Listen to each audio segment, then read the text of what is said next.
Hello, my name is Maurice White, and I'll be doing a presentation on factors that can influence behavior in ASD students.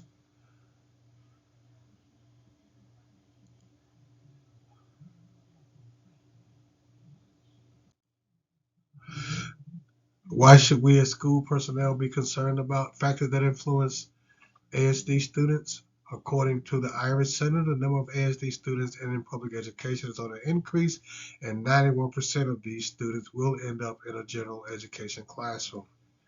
Therefore, we as educators should develop effective teaching methods for these students. These will help us strengthen our classroom management skills to have an effective, inclusive classroom, so that we can ensure that ASD students, like all students, are getting a quality of education that will help them to reach their full potential.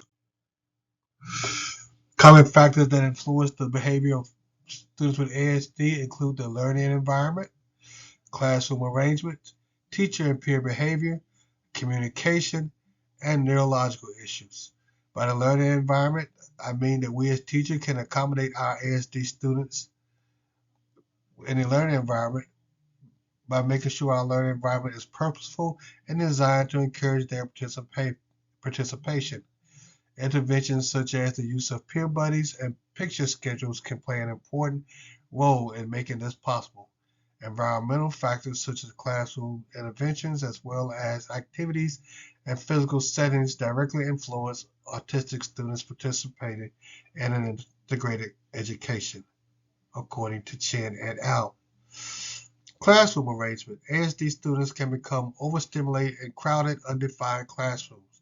Having areas labeled with clear boundaries can help them feel more comfortable in the class. Students with specific needs often thrive in an environment where the areas are clearly defined according to whys. Also, teachers and peer behavior play an important role to influence behavior of ASD students. ASD students often have deficits in social skills and with peer interactions.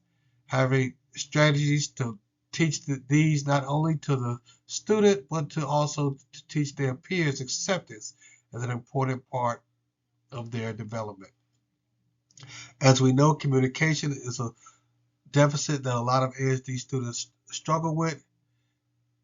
Communication differences have great impact on individuals on the spectrum. Limited ability and the use and understand nonverbal forms of communication, facial expression, or body language may have a devastating impact. Therefore, it is important that we develop strong communication ways to help them communications and neurological issues. ASD students often have sensory processing issues that make them sensitive to sound, smells, textures, and other sensory related issues. Abnormalities in processing incoming sensations such as sight, smell, sound, touch, taste, pain, and temperature are experienced by 70 to 80% of the ASD population.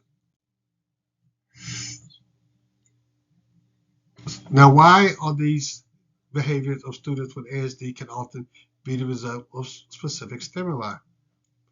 A part of the ASD diagnosis is a difference in sensory integration. The way ASD students' brains receive and process auditory and tactile visual stimuli can often cause them to react to the situations different than most other people. Loud noises, crowds, bright lights, etc., can cause these students to become overwhelmed and can lead to negative behaviors.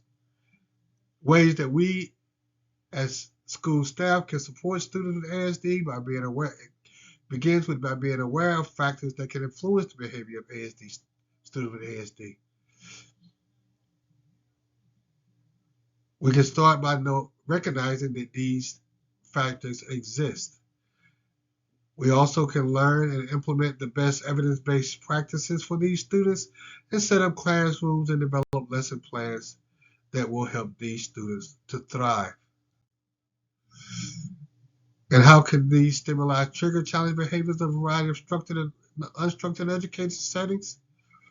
In a structured environment like the classroom, bright lights, furniture arrangement, colorful wall and board displays, and room decorations can lead an ASD student to becoming overstimulated.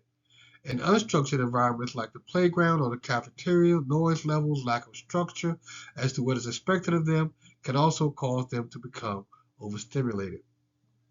In closing, I just want to state that our students, our ASD students, have the right to a free and appropriate public education.